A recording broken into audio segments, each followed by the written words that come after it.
محترم ناظرین، السلام علیکم۔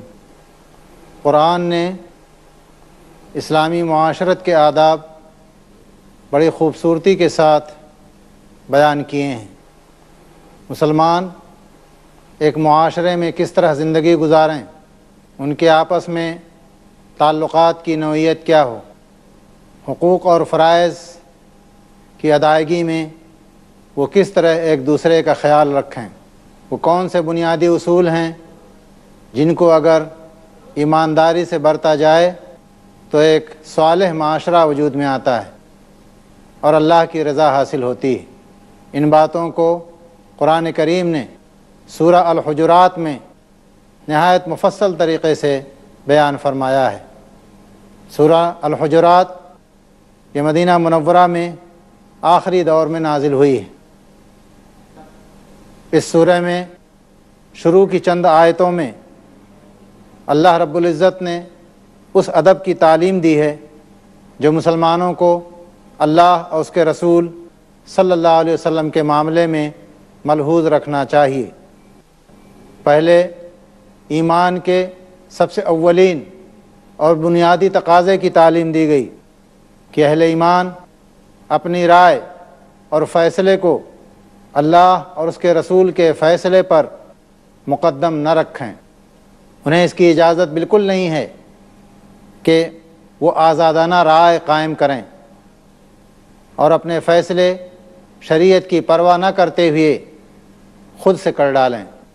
پہلے مسلمانوں کو سورہ احزاب میں اللہ رب العزت نے حکم دیا تھا وَمَا كَانَ لِمُؤْمِنٍ وَلَا مُؤْمِنَةٍ اذا قضى الله ورسوله امرا ان يكون لهم الخيرة من امرهم ومن يعص الله ورسوله فقد ضل ضلالا مبينا۔ کسی مومن مرد اور کسی مومن عورت کو یہ حق نہیں ہے کہ جب اللہ اس کے رسول کسی معاملے کا فیصلہ کر دیں تو پھر اسے اپنے معاملے میں خود سے وہ فیصلہ کر لے۔ جو کوئی اللہ اس کے رسول کی نافرمانی کرے تو صریح گمراہی میں پڑ گیا۔ اس سورہ میں سورہ الحجرات میں اس سے آگے بڑھ کر فرمایا کہ رسول سے آگے بڑھ کر نہ چلو، اس کے پیچھے چلو، مقدم نہ بنو، تابع بن کر رہو۔ اپنے معاملات میں خواہ انفرادی ہوں یا اجتماعی آگے بڑھ کر خود فیصلہ نہ کرو، بلکہ پہلے اللہ کی کتاب اور اس کے رسول صلی اللہ علیہ وسلم کی سنت کی طرف رجوع کرو۔ اللہ نے حکم دیا یا ایھا الذین آمنوا لا تقدموا بین یدی اللہ ورسولہ واتقوا اللہ ان اللہ سمیع علیم۔ اے لوگو جو ایمان لائے ہو، اللہ اس کے رسول کے آگے پیش قدمی نہ کرو، اللہ سے ڈرو، اللہ سب کچھ سننے والا اور جاننے والا ہے۔ یہاں معاملہ مسلمانوں کی نیتوں تک جا پہنچتا ہے۔ وہ ایسا کوئی عمل نہ کریں جس سے اللہ اور اس کے رسول صلی اللہ علیہ وسلم کی کوئی توہین ہوتی ہو، آپ کے کسی حکم کی تنقیص ہوتی ہو یا آپ کے کسی حکم کی خلاف ورزی ہوتی ہو۔ مسلمانوں کو اس بات کی تعلیم دی گئی کہ وہ دل میں ایسا خیال بھی نہ لائیں کہ اگر اللہ کی کتاب قرآن پاک میں اور رسول پاک صلی اللہ علیہ وسلم کی حدیث میں کوئی صریح حکم موجود ہے، اس کے خلاف کوئی وہ فیصلہ کریں یا اس کو اپنی عملی زندگی میں اس طرح سے نافذ کریں کہ اللہ اس کے رسول کے حکم کی جو اسپرٹ ہے، جو روح ہے، وہ مجروح ہوتی ہو۔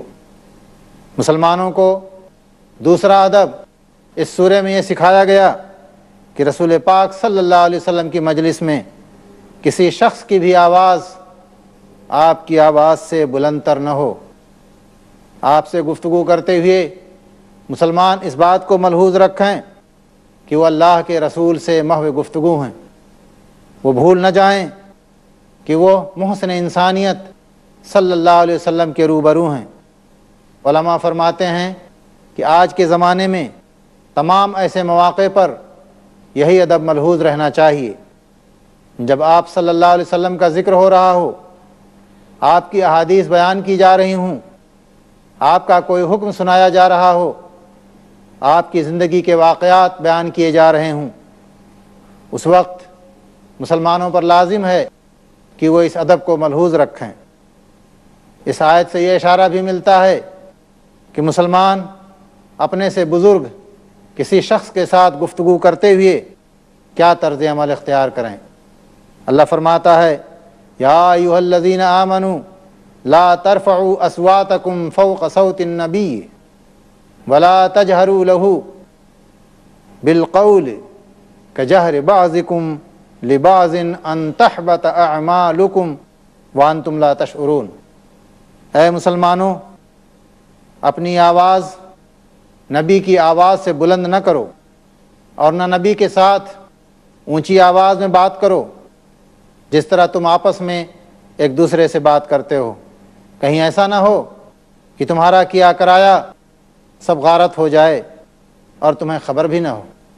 بعض منافقین اور یہود مدینہ اللہ کے رسول صلی اللہ علیہ وسلم کی خدمت میں آتے تھے اور اپنے حقوق کو مانگتے ہوئے اللہ کے رسول صلی اللہ علیہ وسلم کی مجلس میں ان کی آواز اونچی ہو جاتی تھی۔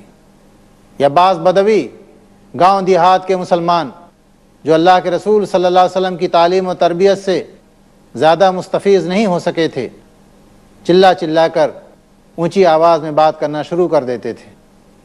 اللہ نے فرمایا کہ اے مسلمانوں، اگر تمہاری آواز نبی کی آواز سے اونچی ہو جائے گی تو تمہارا سارا کیا کرایا، تمہارے سارے اعمال، تمہارا ایمان، تمہارا عقیدہ، تمہاری زندگی کی نیکیاں سب ضائع ہو جائیں گی۔ حد ادب کو ہر حال میں ملحوظ رکھو، اپنی آواز رسول کی آواز سے پست رکھو۔ یہی حکم ہے جب قرآن کریم کی تلاوت ہو رہی ہو یا رسول پاک صلی اللہ علیہ وسلم کی حدیثیں بیان کی جا رہی ہوں، اس وقت آدمی توجہ سے، غور سے سنے اور عمل کرنے کا جذبہ رکھے۔ سورہ حجرات آگے کی آیت میں یہ وضاحت بھی کر دی گئی کہ جو لوگ اللہ کی آزمائشوں میں پورے اترتے ہیں اور اپنے عمل سے انہوں نے یہ ثابت کر دیا ہے، دراصل متقی وہی ہیں۔ رسول اللہ سے گفتگو کرتے وقت وہ ہر وقت ادب اور احترام کو ملحوظ رکھتے ہیں اور حضور کی مجلس میں اپنی آواز پست رکھتے ہیں۔ رسول اللہ صلی اللہ علیہ وسلم کے مقابلے میں اپنی آواز کو بلند کرنا ایک خلاف ادب کام ہی نہیں، تقوی اور خدا خوفی کے خلاف ہے۔ پھر آگے چل کر اسی سورے میں مسلمانوں کو یہ تعلیم دی گئی کہ جب کوئی ایسی خبر تمہیں ملے جس سے کوئی بڑا نتیجہ مرتب ہونے والا ہو تو اس کو قبول کرنے سے پہلے یہ تحقیق کر لو کہ خبر لانے والا کیسا آدمی ہے۔ اگر وہ کوئی فاسق شخص ہے، بدکار و گنہگار شخص ہے، سوسائٹی میں نیک نام نہیں ہے، تو اس کی خبر پر عمل کرنے سے پہلے تحقیق کر لو کہ امر واقعہ کیا ہے۔ آیت زیر بحث کی روح سے مسلمانوں کے لیے جائز نہیں ہے کہ کسی شخص، کسی گروہ یا کسی قوم کے خلاف کوئی کارروائی ایسے مخبروں کی خبروں کی بنیاد پر کر ڈالیں جن کا کردار مضبوط نہ ہو اور جو لائق اعتماد نہ ہوں۔ اللہ فرماتا ہے یا ایھا الذین آمنوا ان جاءکم فاسق بنبأ فتبینوا ان تصیبوا قوما بجہالۃ فتصبحوا علی ما فعلتم نادمین۔ اے مسلمانوں، اگر کوئی فاسق تمہارے پاس کوئی خبر لے کر آئے تو تحقیق کر لیا کرو، کہیں ایسا نہ ہو کہ تم کسی گروہ کو نادانستہ نقصان پہنچا بیٹھو اور پھر اپنے کیے پر پشیمان ہو۔ ہم جس معاشرے میں رہتے ہیں آئے دن افواہیں اڑتی ہیں، اور بدقسمتی سے یہ جدید ذرائع ابلاغ، یہ میڈیا بغیر کسی تحقیق کے خبروں کی شہ سرخیاں بنا کے پیش کرتا ہے۔ جب اس کی تحقیق ہوتی ہے تو معلوم ہوتا ہے کہ رائی تھی جسے پہاڑ بنا کر پیش کر دیا گیا۔ معاشرے میں جو فساد پھیلتا ہے، فتنہ رونما ہوتا ہے، ایک دوسرے کی جانیں تلف ہوتی ہیں، ایک دوسرے کی عزت اور آبرو سے کھلواڑ ہوتا ہے، اس میں زیادہ تر دخل افواہوں کا ہوتا ہے۔ مسلمان دوسروں سے اس معاملے میں ممتاز ہوتے ہیں کہ وہ افواہوں پر یقین نہیں کرتے، اور خاص طور سے کوئی ایسی خبر جس پر اگر عمل کیا جائے تو اس کا فائدہ یا نقصان پورے معاشرے کو ہونے والا ہو، اس کے بارے میں خاص طور پر اللہ رب العزت نے مسلمانوں کو یہ ادب سکھایا، یہ تعلیم دی کہ اس پر عمل کرنے سے پہلے اس کی تحقیق کر لو، وہ خبر سچی ہے یا جھوٹی ہے، خبر لانے والا کون ہے، کہ اگر خدا نخواستہ ان کے دو گروہ آپس میں لڑ پڑ جائیں تو دور بیٹھ کر ان کا تماشا نہ دیکھو۔ یہ مسلمانوں کا معاشرہ نہیں ہے کہ وہ آپس میں لڑتے پھریں، آپس میں لڑنے والی قوم نہیں ہے۔ اللہ کے رسول صلی اللہ علیہ وسلم نے صراحت فرمائی، القاتل والمقتول کلاہما فی النار، قتل کرنے والا اور جس کو قتل کیا گیا دونوں جہنمی ہیں۔ اللہ کے رسول صلی اللہ علیہ وسلم نے فرمایا، المسلم من سلم المسلمون من لسانہ ویدہ، مسلمان وہ ہے جس کے ہاتھ سے اور جس کی زبان کی برائیوں سے دوسرے مسلمان محفوظ رہیں۔ اللہ کے رسول صلی اللہ علیہ وسلم نے فرمایا، لن یؤمن احد حتی یؤمن جارہ بوائقہ، تم میں سے کوئی شخص مسلمان نہیں ہو سکتا جب تک اس کا پڑوسی اس کے شر سے اس کی مصیبتوں سے محفوظ نہ ہو۔ مسلم معاشرہ ایک پرامن معاشرہ ہوتا ہے، لڑائی جھگڑے کرنے والا معاشرہ نہیں ہوتا۔ اس کی پہچان یہ ہے کہ یہ صلح صفائی کے ساتھ رہتے ہیں، یہ امن اور آشتی کے ساتھ رہتے ہیں اور دوسروں کو امن اور آشتی کی تعلیم دیتے ہیں۔ وہ آپس میں ایک دوسرے کے خلاف لڑتے جھگڑتے نہیں ہیں، لیکن خدا نخواستہ انسان ہونے کے ناطے سے اگر کبھی ایسی نوبت آ جائے کہ آپس میں لڑائی ہو جائے تو کیا تعلیم دی گئی ہے قرآن پاک میں؟ سورہ الحجرات میں اللہ رب العزت فرماتا ہے کہ مسلمانوں کے دو گروہ اگر آپس میں لڑ جائیں تو دور بیٹھ کر ان کی لڑائی کا تماشا نہ دیکھو، بلکہ اس افسوسناک صورتحال پر سارے مسلمان بے چین ہو اٹھیں اور ان کے باہمی معاملات کی اصلاح کے لیے مخلصانہ کوشش کریں۔ اگر صلح کی تمام کوششیں ناکام ہو جائیں تو پھر اس فریق کا ساتھ دو جو حق پر ہے، اور جو زیادتی کرنے والا ہے اس کے خلاف طاقت کا استعمال کرو۔ لیکن اگر کسی مرحلے پر بھی وہ ظلم اور زیادتی سے باز آ جائے، پھر طاقت کا استعمال روک دو اور صلح صفائی آپس میں کرا کر پیار اور محبت کے ساتھ اس معاملے کو نپٹا لو اور انصاف کرو۔ اللہ انصاف کرنے والوں کو پسند کرتا ہے۔ اس کے فوراً بعد آیت نمبر 10 میں سورہ الحجرات نے دنیا کے تمام مسلمانوں کو ایک عالمگیر برادری میں ڈھالنے کا حکم دیا۔ اللہ نے فرمایا، انما المؤمنون اخوۃ فاصلحوا بین اخویکم واتقوا اللہ لعلکم ترحمون، مومن تو ایک دوسرے کے بھائی ہیں، لہٰذا اپنے بھائیوں کے تعلقات کو درست کرو، اللہ سے ڈرو، امید ہے کہ تم پر رحم کیا جائے گا۔ اللہ کے رسول صلی اللہ علیہ وسلم نے اپنی احادیث میں بار بار اس حقیقت پر روشنی ڈالی ہے کہ دنیا کے تمام مسلمان آپس میں ایک دوسرے کے بھائی ہیں اور آپس میں حقوق اور فرائض کے رشتے میں جڑے ہوئے ہیں۔ حضرت ابو ہریرہ رضی اللہ تعالیٰ عنہ کی روایت ہے جسے امام مسلم نے اپنی الجامع الصحیح میں نقل کیا ہے کہ اللہ کے رسول صلی اللہ علیہ وسلم نے فرمایا، ہر مسلمان پر دوسرے مسلمان کی جان، مال اور اس کی عزت حرام ہے۔ مسند احمد بن حنبل کی روایت ہے، حضرت ابو سعید خدری رضی اللہ عنہ اور حضرت ابو ہریرہ رضی اللہ تعالیٰ عنہ کہتے ہیں کہ اللہ کے رسول صلی اللہ علیہ وسلم نے فرمایا، مسلمان مسلمان کا بھائی ہے، وہ اس پر ظلم نہیں کرتا، اس کا ساتھ نہیں چھوڑتا اور اس کی تذلیل نہیں کرتا۔ ایک آدمی کے برا ہونے کے لیے یہی کافی ہے کہ وہ اپنے مسلمان بھائی کی تحقیر کرے۔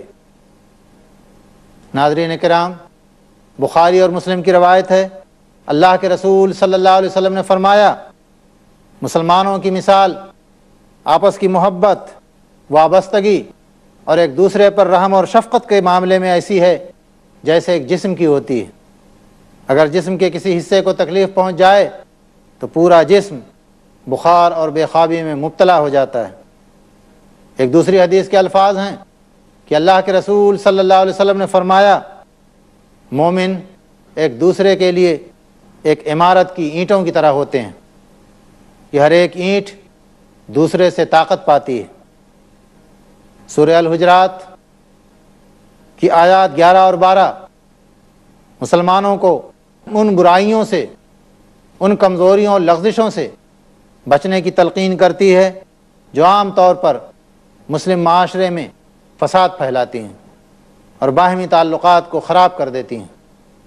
ایک دوسرے کی عزت پر حملہ، ایک دوسرے کی دل آزاری، ایک دوسرے سے بدگمانی، ایک دوسرے کے عیوب کی ٹوہ میں پڑنا، یہی تو وہ معاشرتی برائیاں ہیں جو انسانوں کے باہمی تعلقات کو کھوکھلا کر دیتی ہیں، ان کے اندر نفرت اور عداوت کو بڑھاتی ہیں اور بڑے بڑے فتنوں کا پیش خیمہ بن جاتی ہیں۔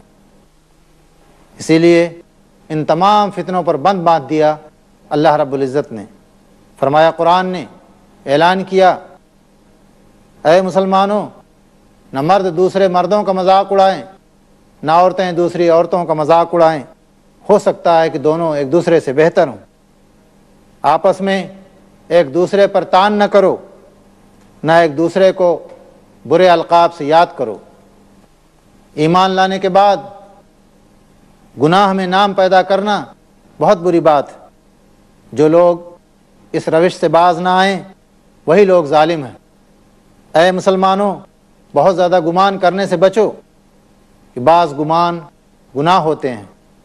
تجسس نہ کرو اور تم میں سے کوئی کسی کی غیبت نہ کرے۔